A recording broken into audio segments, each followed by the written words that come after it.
Olá, amigos do Vestibulando. Tudo bem?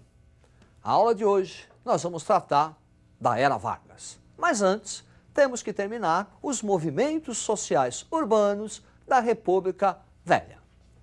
Observe esta imagem.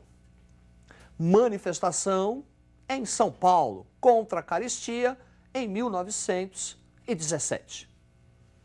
Movimentos sociais urbanos da República Velha.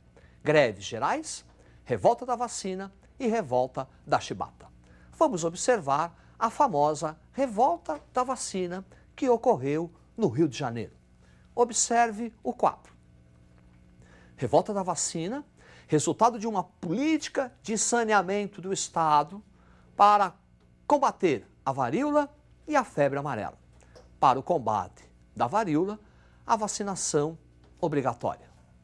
E contra a vacinação obrigatória, uma revolta popular, revolta da vacina.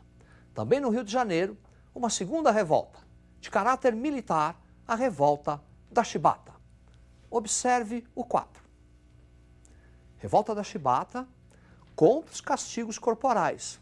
Na Marinha, começo do século XX, era muito comum quando o marinheiro não acatasse as ordens, não cumprisse determinadas regras, recebesse castigos corporais. E também uma revolta contra o serviço militar obrigatório.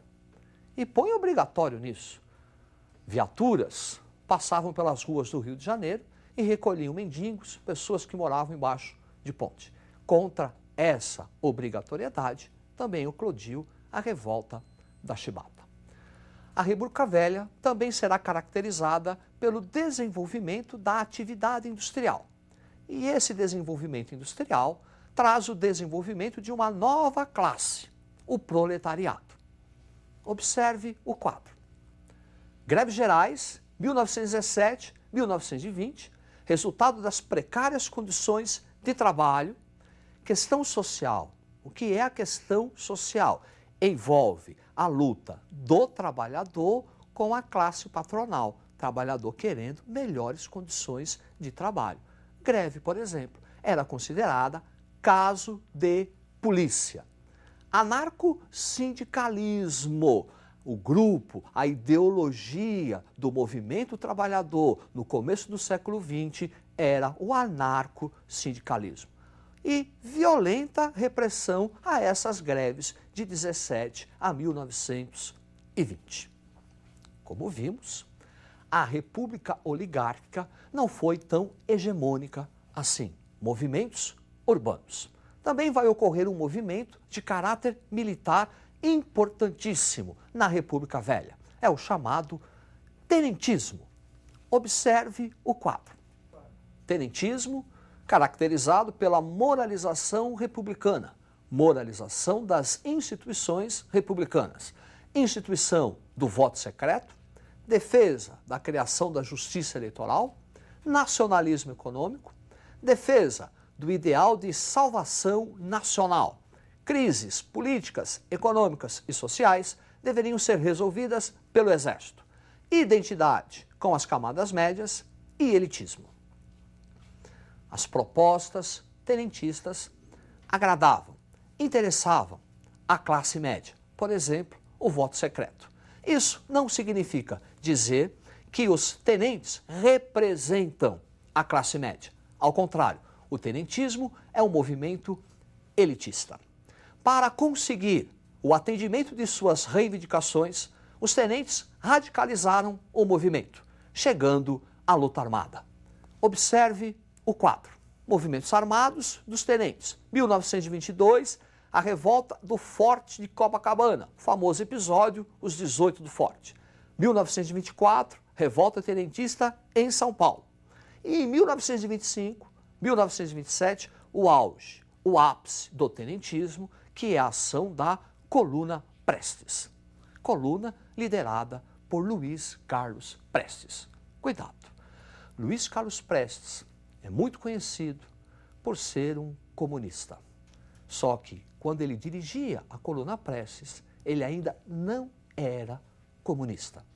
Prestes abraça o comunismo durante o seu exílio na Bolívia, em 1928. cuidado. O tenentismo está na raiz da crise de 1930, a Revolução de 30, que acabou com a República Oligárquica. Observe as causas na tela. Revolução de 30, provocada pela crise mundial de 1929, que provocou uma queda brusca nos preços do café.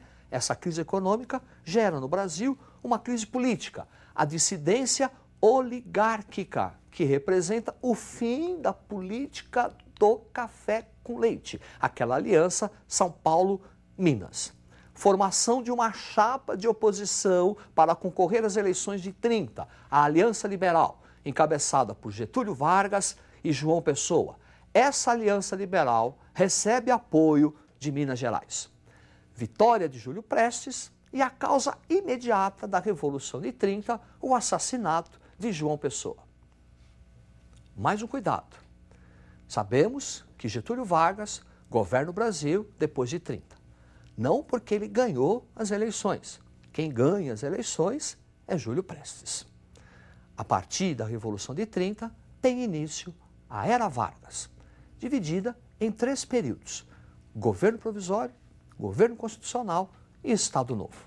E a Era Vargas inicia um novo Estado. A Revolução de 30, na verdade, não foi uma revolução, mas sim um rearranjo do Estado brasileiro. Observe na tela.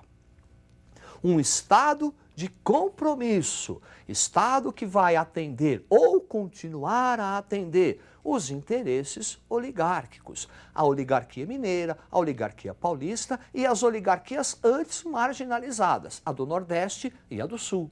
Atender os interesses da classe média e da burguesia urbana, daí o voto secreto, daí o processo de industrialização. Atender os interesses também do proletariado. Por isso que ao longo desse Estado nós vamos ter as conquistas do trabalhador e atender os interesses também do Exército.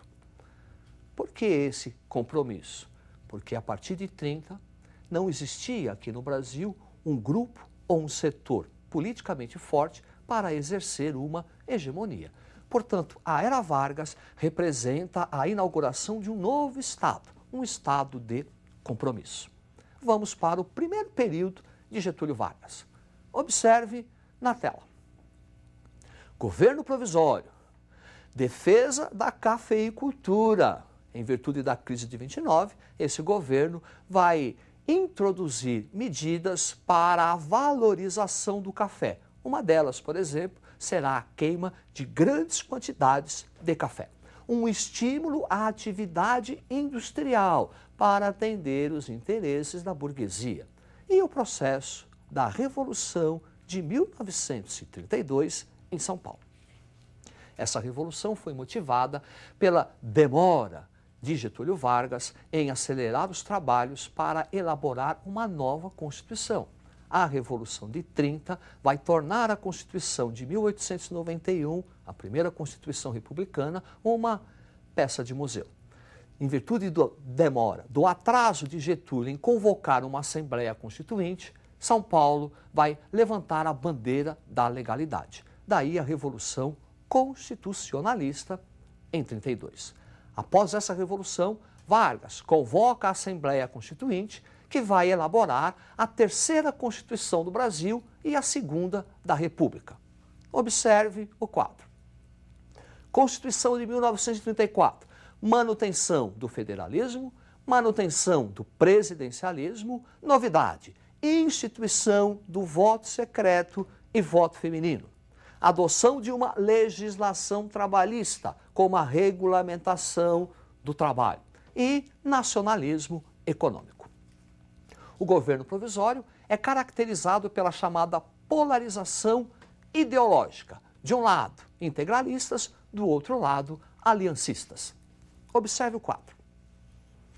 Ação integralista brasileira, o integralismo, liderada por Plínio Salgado, forte apelo nacionalista, de caráter antidemocrático e que vai receber apoio de imigrantes europeus, alemães e italianos.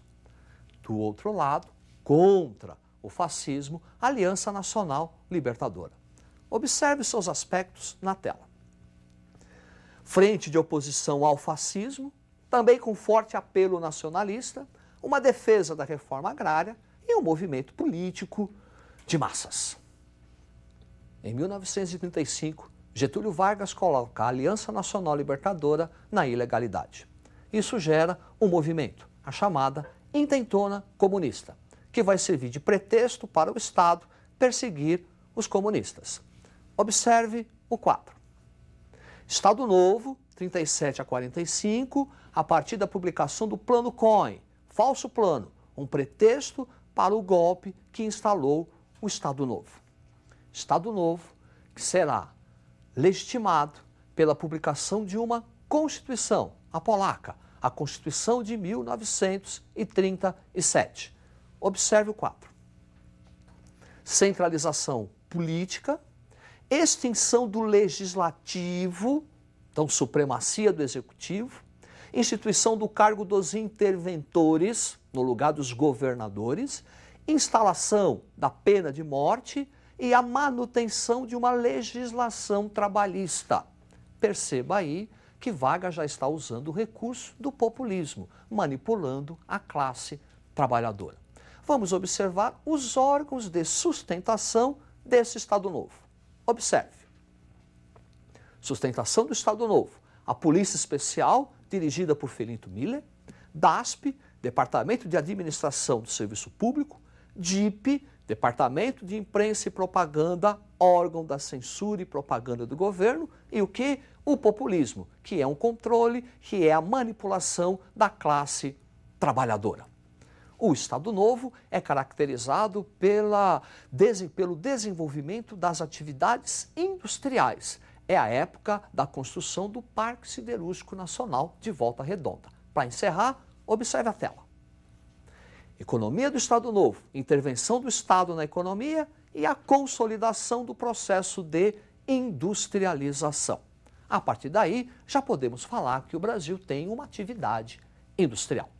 Era Vargas. Estude, sempre cai. Até a próxima.